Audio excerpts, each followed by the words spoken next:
nami yung pakinggan, tinig nami bigyang pansin, Ama namin Panginoon. Dinggin mo, Panginoon, ang aming kahilingan. Kami ay kawan,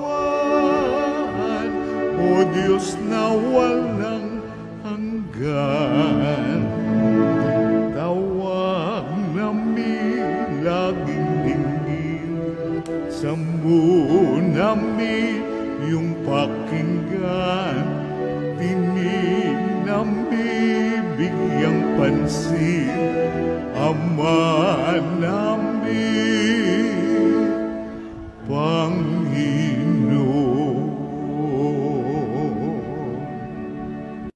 Sa ngalan ng Ama at ng Anak at ng Espiritu Santo. Amen. Ang pagpapala ng ating Panginoong Hesukristo, ang pag-ibig ng Diyos Ama at ang makikipagkaisa ng Espiritu Santo naway sumainyong lahat. At sumaiyo rin.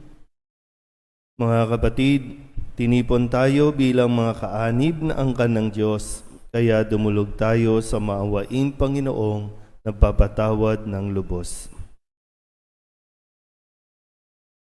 Sinugong tagapagpagaling sa mga nagsisisi, Panginoon, kaawaan mo kami. Panginoon, kaawaan mo kami. Dumating na tagapag-anyayang mga makasalanay magsisi, Kristo, kaawaan mo kami. Kristo, kaawaan mo kami. Nakaluklok ka sa kanan ng Diyos Ama para ipamagitan kami. Panginoon, kaawaan mo kami. Panginoon, kaawaan mo kami. Kaawaan tayo ng makapangyarihang Diyos, patawarin tayo sa ating mga kasalanan at patnubayan tayo sa buhay na walang hanggan. Amen. Manalangin tayo. Ama naming makapangyarihan, ipakita mo ang iyong lakas at kami ay iyong tulungan upang ang hinahadlangan ng aming kahinaan at kakulangan ay mapalaya ng iyong pag-ibig na mapagbigay. Sa pamamagitan ni Hesukristo, sama ng Espiritu Santo, magpasawalang hanggan. Amen. Magsiupo ang lahat. Pagbasa mula sa aklat ni Propeta Isaías. Sa araw na iyo'y ganito ang aawitin sa Huda. Matatag ang ating lunsod, hindi tayo maaano. Matibay ang muog. Bayaang bukas ang mga pintuan upang makapasok ang bayang matapat. Binibigyan mo ng lubos na kapayapaan ang mga taong matapat na tumatalima at nagtitiwala sa iyo. Magtiwala kayong lagi sa Panginoon, pagkat siya ang kublihang walang hanggan. Ibinababa niya ang mga palalo. Lungsod mang matatag ay ibinabagsak, pati muog ay winawasak, hanggang sa maging tapakan ng mga taong hamak at tuntungan ng mga mahirap. Ang salita ng Diyos. Salamat sa Diyos. Ang tugon po sa bawat saknong ng salmo, pinagpala'y dumarating sa ngalan ng poon natin. Ulitin po natin, pinagpala'y dumarating sa ngalan ng poon natin. O pasalamatan ang Panginoong Diyos, pagkat siya'y mabuti. Ang kanyang pag-ibig ay napakatatag at mananatili. Mabuting di hamak na doon sa poon magtiwala ako kaysa panaligan niyaong mga tao. Higit ngang mabuting ang pagtitiwala sa poon ibigay kaysa pamunuan ng ating asahan. Pinagpala'y dumarating sa ngalan ng poon natin. Ang mga pintuan ng banal na templo'y inyo ngayong buksan. Ako ay papasok at itong Panginooy papupurihan. Ito yaong pintong pasukan ng poon, ang Panginoong Diyos. Tanging ang matuwid, ang pababayaang dooy makapasok. Aking pinupuri, ikaw o poon, yamang pinakinggan, dininig mo ako't pinapagtagumpay. Pinagpala'y dumarating sa ngalan ng poon natin. Kami ay iligtas, tubusin mo, Poon, kami ay iligtas at pagtagumpayin sa layunit hangad. Ang pumaparito sa ngalan ng Poon ay pagpapalain, magmula sa templo, mga pagpapalay kanyang tatanggapin, ang Poon, ang Diyos.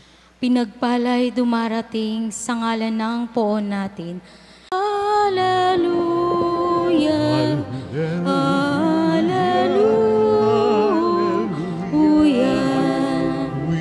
Hanapin ang Poong mahal, siya'y ating matagpuan.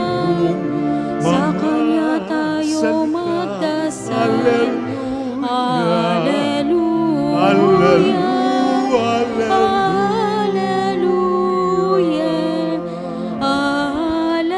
Sumainyo ang Panginoon. At sumaiyo rin. Ang mabuting balita ng Panginoon ayon kay San Mateo.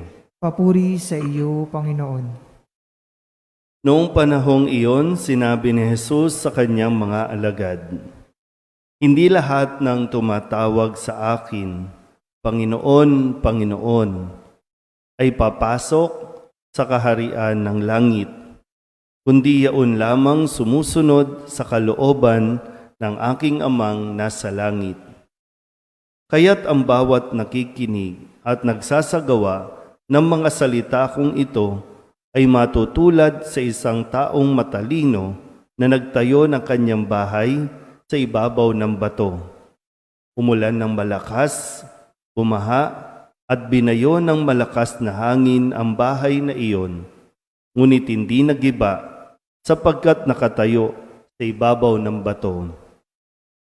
Ang bawat nakikinig ng aking mga salita at hindi nagsasagawa nito ay matutulad sa isang taong hangal na nagtayo ng kanyang bahay sa buhanginan. Umulan ng malakas, bumaha, at binayo ng malakas na hangin ang bahay. Bumagsak ang bahay na iyon at lubusang nawasak." Ang mabuting balita ng Panginoon. Pinupuri ka namin, Panginoong Hesukristo. Umupo ang lahat. Isang mapagpalang umaga po sa inyong lahat. Paalala po muli, tayo po ay nasa panahon ng Adbyento. At ito po, ang panahon ng Adbyento ay may dalawang bahagi na ipinagdiriwang natin. Ang kanyang muling pagdating na sa kasalukuyan, simula nang pumasok ang Adbyento hanggang bago magsimbang gabi. Ito yung laging maririnig natin, paalala na siya ay muling darating, ang kanyang pagbabalik. Mula simbang gabi hanggang sa magpasko ay yung ating gugunitain naman at pagdiriwang yung kanyang unang pagdating. Malinaw po ba? So, babalik at babalik siya.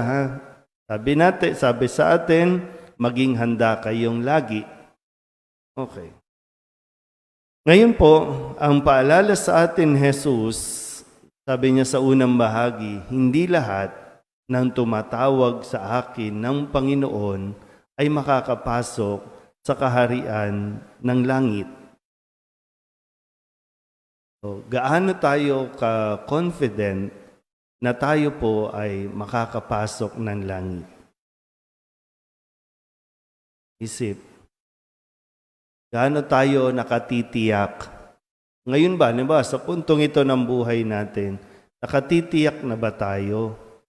Kahit papano, may tsansa tayong makapasok ng langit. Malinaw naman, hindi lahat ng tumatawag sa akin, Panginoon, Panginoon. Kasi yung iba, tatawag lang ng Panginoon kapag may kailangan. Tatawag lang sa Panginoon kapag mayroong sama ng loob, kapag mayroong hinanakit, doon lang tatawag. Tatawag lang sa Panginoon kapag may sakit na. Meron din naman, madalas nasa simbahan, madalas nasa kamba, nasa solidad. Pero sabi, kahit araw-araw kayong magsimba, hindi kayo makakapasok sa langit. Paano? Anong gagawin na natin?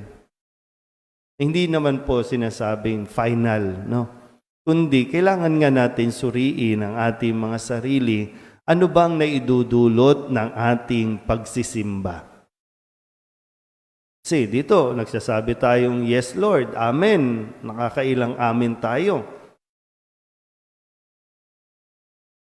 Binigay din naman ni Jesus yung kung paano. Sabi niya, yun lamang mga nakikinig at nagsasagawa ng salita ng Diyos.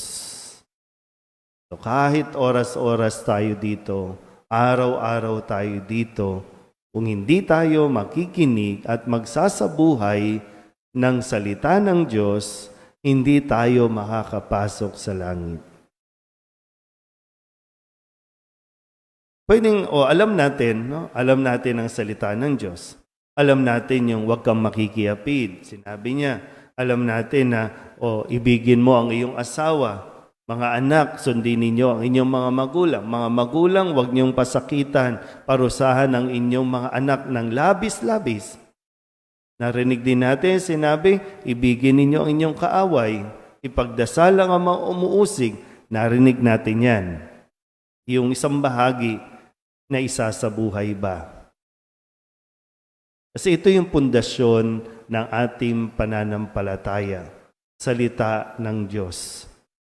Na anumang pagsubok ang maranasan natin, mananatili tayong matatag sa ating pananampalataya.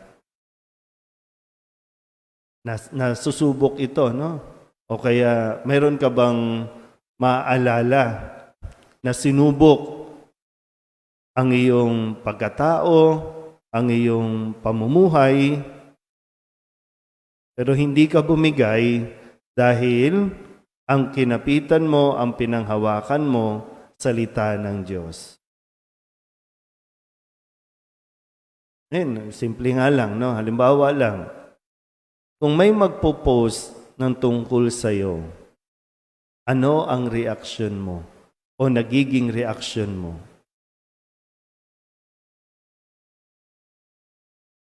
Away. Aawayin na rin.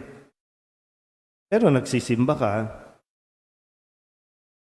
makikipagsagutan ka din. Yun nga lang, minsan, no? Pag may umutang sa'yo, ay, hindi ka mapakali.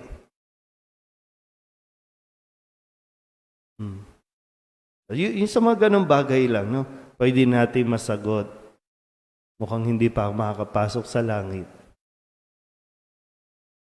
Ang pagsisimba natin, hindi lang ito para makumpleto natin ang araw natin o attendance ito. Sa pagsisimba natin, matuto tayong mas maging matatag. Kaya nga importante sa misa ay nakikinig. Para mas lumalawak yung ating pangunawa na kung sakaling mayroong sitwasyon na darating sa buhay natin, mayroon tayong pinaghuhugutan. Ano ba? Kasi kung saan-saan tayo kumukuha ng advice, kung saan-saan tayo lumalapit. Pero sa ganitong sitwasyon, ano ang nais ng Diyos na ipagawa sa akin? O paano ba ako magre-react sa ganitong sitwasyon? Pag namatayan ka, paano ka dapat nagre-react? Kapag nagkasakit ka, paano ka dapat nagre-react? Kapag inaway ka, paano dapat yung tamang attitude, yung tamang mindset natin? Importante po, no? Kaya nga sinasabi natin, ugaliin, magbasa ng Biblia. Unawain ng mabuti, intindihin ng mabuti, pagdasalan mo ng mabuti. Ano?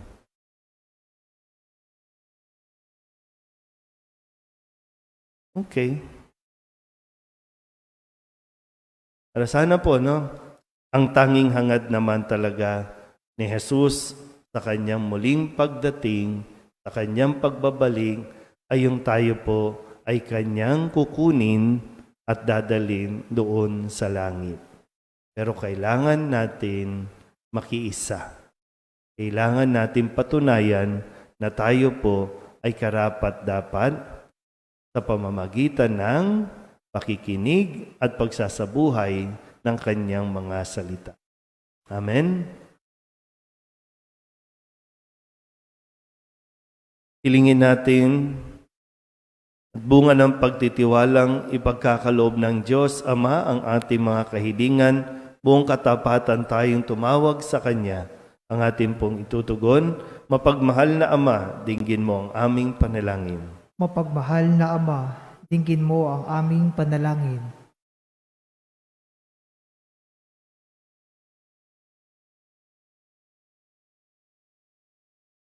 Ang Santo Papa, mga obispo, mga pare at mga relihiyoso, naway maging tapat sa kanilang pagtatalaga ng sarili sa Diyos. Manalangin tayo sa Panginoon. Mapagmahal na Ama, dinggin mo ang aming panalangin. Ang mga politiko at lahat ng naglilingkod sa pamahalaan, naway maging tapat sa kanilang mga pangako at tungkulin.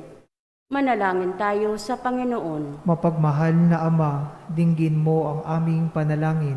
Ang ating pananampalataya naway magkaroon ng matibay na patutuo sa ating mga gawa at hindi lamang sa mga salita. Manalangin tayo sa Panginoon. Mapagmahal na Ama, dinggin mo ang aming panalangin. Tayong lahat na may ginagampanang tungkulin at pananagutan, naway maayos na makatupad sa ating mga gawain. Manalangin tayo sa Panginoon. Mapagmahal na Ama, dinggin mo ang aming panalangin. Ang ating mga namayapang kamag-anak at kaibigan, naway makatanggap ng kanilang gantimpala sa kabilang buhay sa piling ng Diyos. Manalangin tayo sa Panginoon. Mapagmahal na Ama, dinggin mo ang aming panalangin. Dilog din natin sa Panginoon ang ating mga personal na kahilingan at mga panalangin para sa ating mga pamilya. Ganon din ang mga kahilingan ng mga nanonood sa online. Lahat ng mga misang pasasalamat, espesyal na intensyon at mga kaluluwa na hiniling na ipagdasal sa misang ito.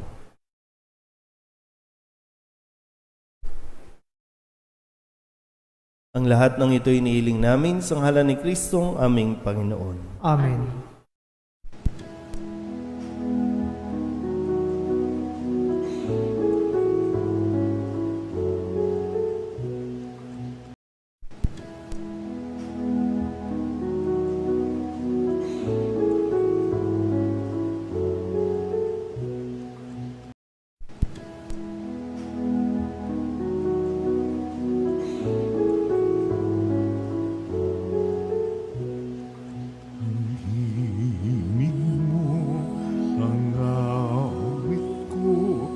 Lahat ng ito'y nagmula sa iyo, muling ihahandog sa iyo, buong puso kong inaalay sa iyo.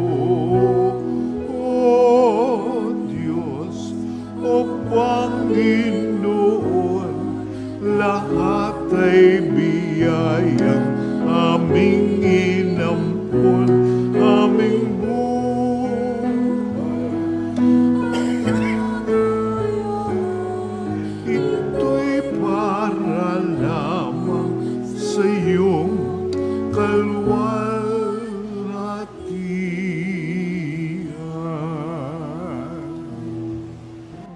Manalangin kayo mga kapatid upang paghahain natin ay kalugdan ng Diyos Amang makapangyarihan.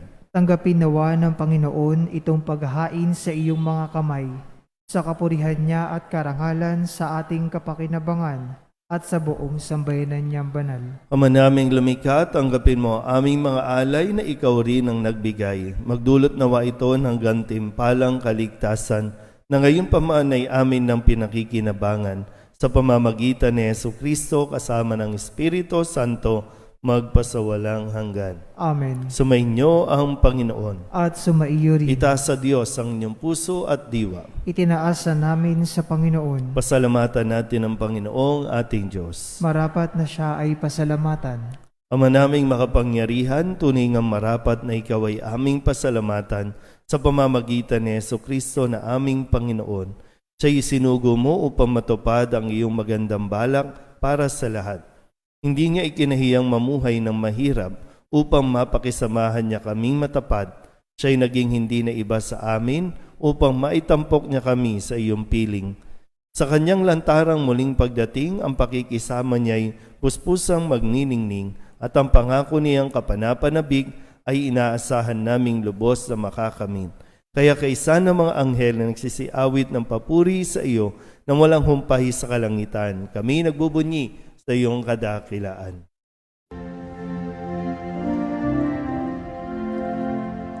Santo, Santo, Santo, Panginoong Diyos na makapangyarihan, napupuno ang langit at lupa ng kaluwalhatian mo.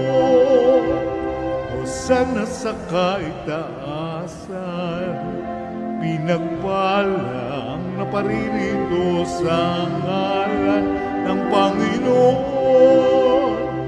Hosana sa kaitaasan. Ama naming banal, ikaw ang bukal ng tanang kabanalan. Kaya't sa pamamagitan ng iyong Espiritu, gawin mong banal ang kaloob na ito upang para sa aming maging katawan at dugo ng aming Panginoong Hesukristo. Bago niya pinagtiis ang kusang loob na maging handog, hinawakan niya ang tinapay, pinasalamatan kaniya, pinaghati-hati ni iyon, iniabot sa kanyang mga alagad at sinabi, "Tanggapin ninyong lahat ito at kanin, ito ang aking katawan na ihahandog para sa inyo."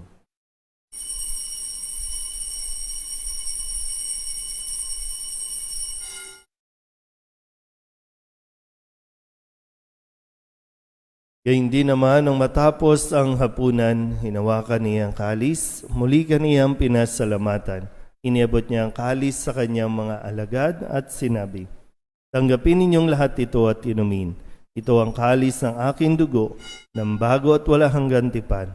Ang aking dugo na ibubuhos para sa inyo at para sa lahat, sa pagpapatawad ng mga kasalanan. Gawin ninyo ito sa pag-alaala sa akin."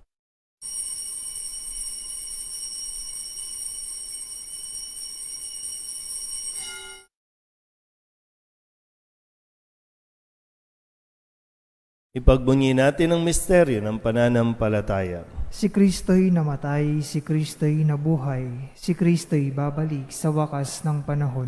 Ama, ginagawa namin ngayon ang pag-alaala sa pagkamatay at muling pagkabuhay ng iyong anak, kaya tiniaalay namin sa iyo ang tinapay na nagbibigay buhay at ang kalis na nagkakaloob ng kaligtasan. Kami nagpapasalamat dahil kami iyong minarapat na tumayo sa harap mo para maglingkod sa iyo. Isinasamo namin kami magsasalo-salo sa katawan at dugo ni Kristo ay mabuklod sa pagkakaisa sa pamamagitan ng Espiritu Santo. Ama, lingapin mo ang iyong simbahang laganap sa buong daigdig. Puspusin mo kami sa pag-ibig kay San Francisco na aming Papa at ni Jose na aming Obispo at ng Tanang Kaparian. Alalahanin mo rin ang mga kapatid naming nahimlay na may pag-asang sila'y muling mabubuhay, kaya hindi ng lahat ng mga pumanaw. Kawaan mo sila at patuloyin sa iyong kaliwanagan. Kawaan mo at pagindapating kaming lahat na makasalo sa iyong buhay na walang wakas. Kaysa na mahal na Birhen Maria na Ina ng Diyos, ng kabiyak ng puso niyang San Jose.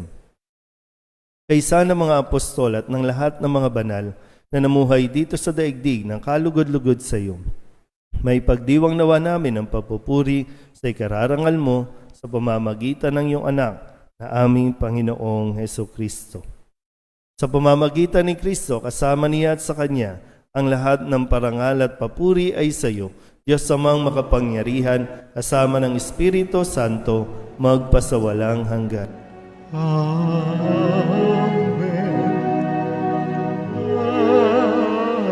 Amen. Amen.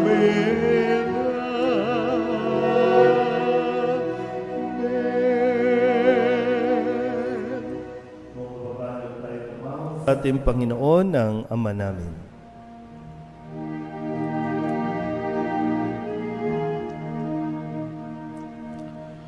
Ama namin, sumasalangit ka,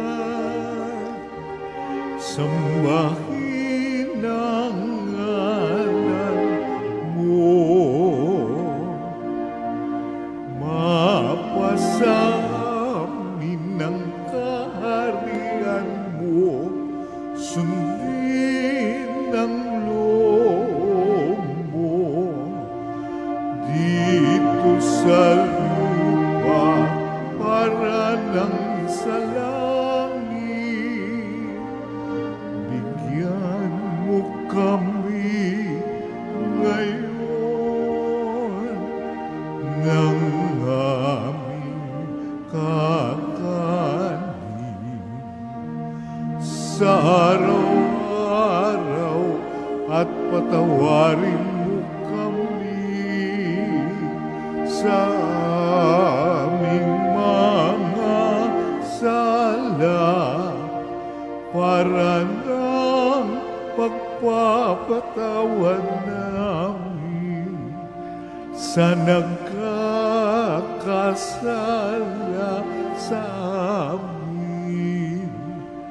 At huwag mo kaming ipahintulot sa tukso at di-adya mo kami sa lahat ng masama.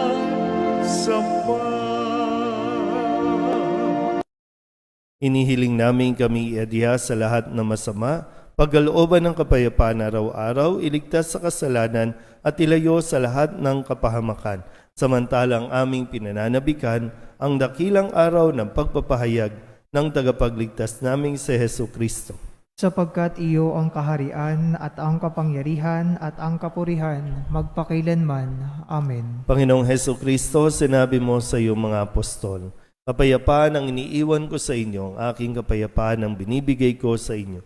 Tunghayan mo ang aming pananampalataya at huwag ang aming mga pagkakasala. Pagkalooban mo kami ng kapayapaan at pagkakaisa ayon sa iyong kalooban, kasama ng Espiritu Santo, magpasawalang hanggan. Amen. Ang kapayapaan ng Panginoon ay laging sumainyo. At sumaiyo rin. Magbigayan po tayo ng kapayapaan sa isa't isa.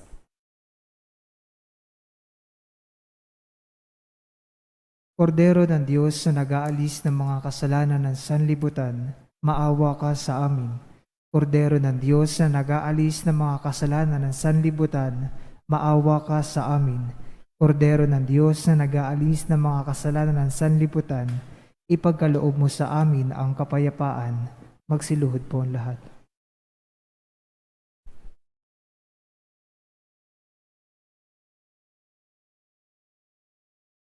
Ito ang kordero ng Diyos. Ito ang nag-aalis ng kasalanan ng sanlibutan. Mapalad ang mga inaanyayahan sa kanyang piging. Panginoon, hindi ako karapat-dapat na magpatuloy sa iyo, ngunit sa isang salita mo lamang ay gagaling na ako.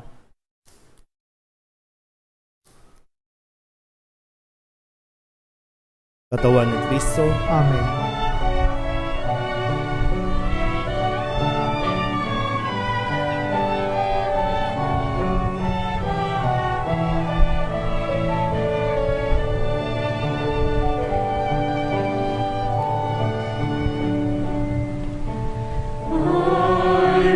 Listen to the Lord, will listen to the voice of His people, serve them with all my heart. I will listen to His words and call upon the Lord for His people to live in faith and truth and in love.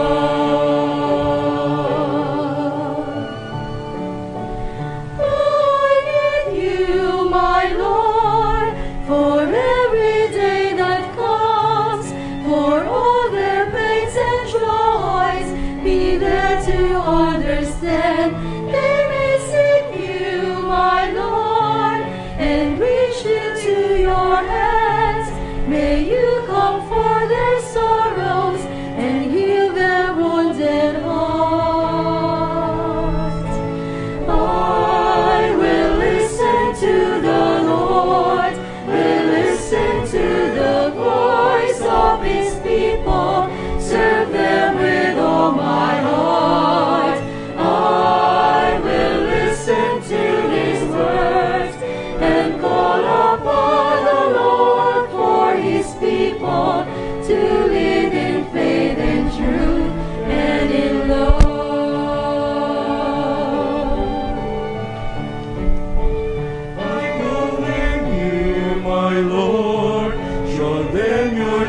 when darkness overspreads them, your light shines from above. I will be there, my Lord, to lead at your command. Together at one table, we dare the bread of love. I will listen to the Lord, will listen to the voice of his people, serve them with all my heart. I will listen to his words and call upon the Lord for his people to live in faith and truth and in love. There are those who seek the lost and suffering, bind their wounds and bring them to your care. Oh Lord, I know that you're with them, embracing once again. Your love is all I bear.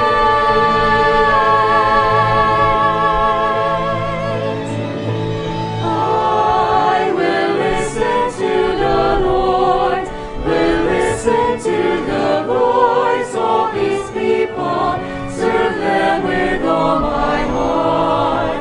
I will listen to his words and call upon the Lord for his people to live in faith and truth and in love.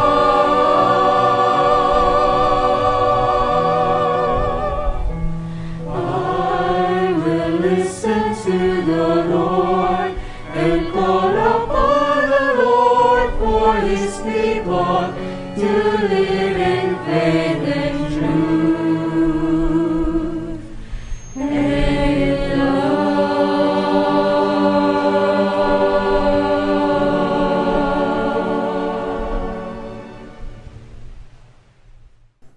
Ama naming mapagmahal, mapakinabangan nawa namin ang aming pinagsaluhan upang sa aming paglalakbay dito sa lupang papanaw, aming mapanaligan ang iyong pagpapalang pang magpakailanman sa pamamagitan ni Jesucristo, asama ng Espiritu Santo, magpasawalang hanggan. Amen. Sumainyo ang Panginoon. At sumaiyo rin. At pagpalain kayo ng makapangyarihang Diyos, Ama at Anak at Espiritu Santo. Amen. Tapos ng banal na misa, humayo tayo sa kapayapaan ni Kristo. Salamat sa Diyos. Magandang umaga po. Magandang umaga din po, Father.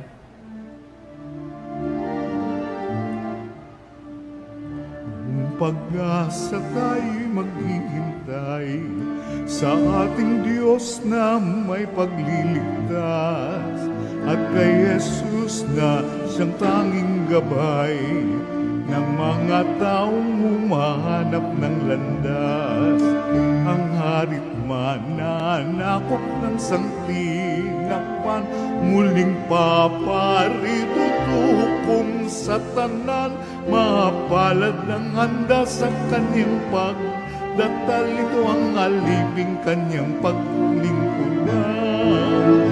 Kung pag-asa tayo'y maghihintay sa ating Diyos na may pagliligtas, at kay Jesus na siyang tanging gabay ng mga taong humahanap ng landas, ng mga taong